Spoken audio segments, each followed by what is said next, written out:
Yeah, welcome back to the channel. Today I'm going to do my first service on this my Superduty here. I bought this about a year ago.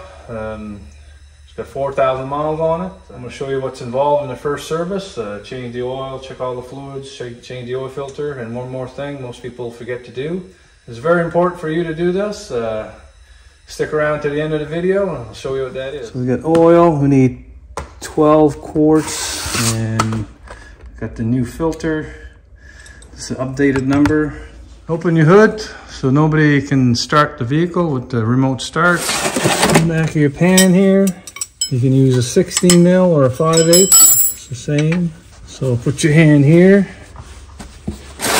and hit your hand on this side. See, nice and easy. I ran the truck for about 10 minutes to warm up the oil, so I'm gonna raise this up here so make sure it doesn't make a mess.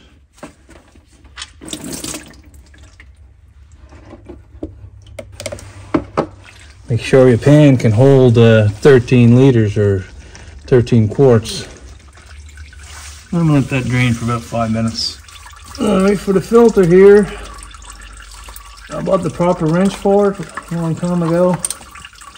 You can buy a strap for it, or this one here works really good. Now this oil will come down here in a minute.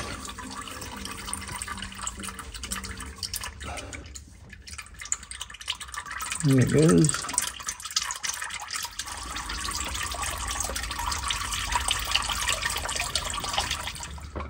All right, there we go. Make sure the seal is gone from the filter, and it's not. It's still stuck right there. Make sure, don't leave that out there. You'll have a major leak. And then check the surface here. It looks really good. I'll take the filter here.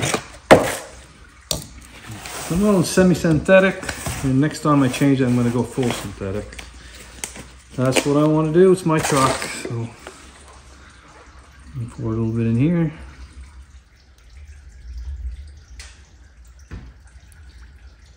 I'll take my lube the filter here a little bit.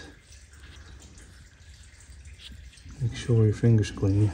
I'm going to take my filter, spin it on here. Make sure I don't cross thread the threads.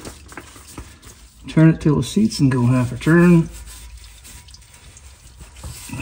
Just spray some brake clean here on top. Make sure you take that oil out of there because it'll drip down and cover your brand new filter. A little compressed air. Clean her up good with a clean rag. Put the drain plug back in here. Right. Give a couple bumps here with your hand.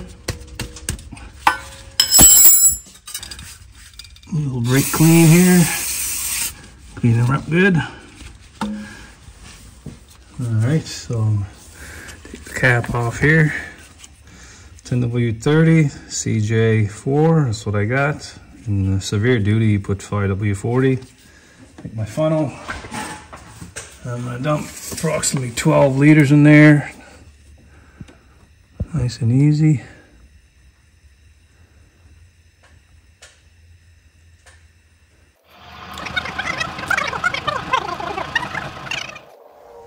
I poured roughly about 11 liters in there. I want to see if I got something on dipstick here. It's showing full. So I'm going to start it up here and then I'll double check it. Put my cap back on all the way in. I'll always do that because you'll forget it.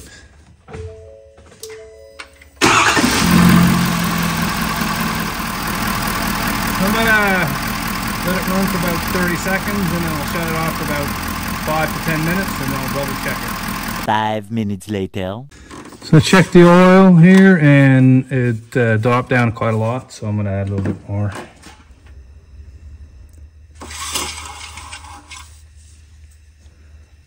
Yeah, that's about almost halfway. If I leave it there for a couple more minutes, it would be half. So I'm just going to add a little bit more, start it up again. And let it wait about 10 minutes. So it's been 10 minutes. The last time I checked it was like halfway. So let's check it right now. There. Can't see that, but it's right to the full mark. Let's perfect. I'll dump my old oil in here. Okay, check your fluids. This is almost to the max. It's good. The brake fluid is good. This tank is good too. It's between the two lines there, right back here. Here, check your belts. Of course, this only got 4,000 miles on it. The belts are like brand new, but that's one thing you check while you change your oil. So I checked my def fluid in the truck, and it's over 3/4 full, so leave that alone. All right, this I already cracked it open a little bit, that's why it's wet, but this takes water out of your fuel, so every time you change your oil, you should just crack it open a bit there, just like that.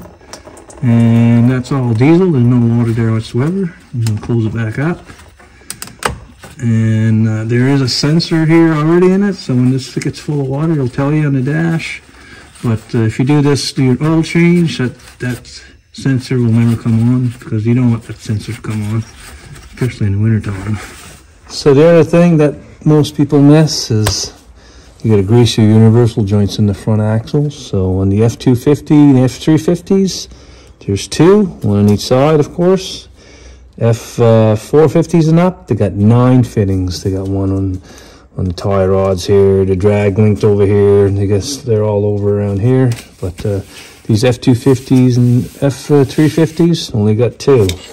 So you can rotate these by hand, right there. My grease gun here. I got a lockable one there that looks really good. A couple there, it's coming out right there. That's perfect. Like 3 pumps. One there. Yeah, that's good. I'm going to do the other side. Another thing people miss is your tires. You're supposed to rotate them every 10,000 miles, but these ones got about 3,000 miles on them. And I measured the thread depth, and it's only 20 thou difference, so I'm going to go for a couple more thousands of kilometers before I rotate them. But if they do wear on the sides here, I would rotate them. So again, I'm going to reset the oil life here. I'm going to use this keypad here. I'm going to go to display mode, engine oil life. I'm going to press OK to reset. 100%. The Lariats and the Limited will have vehicle info up here. You can select that. That's under that. But this is an XLT. You're going to have to go to the display mode. Okay, write down your kilometers or your miles in your maintenance book, and write down the date, and then you're all done. All right, if you like this video, press thumbs up below. Subscribe to my channel. Thank you for watching.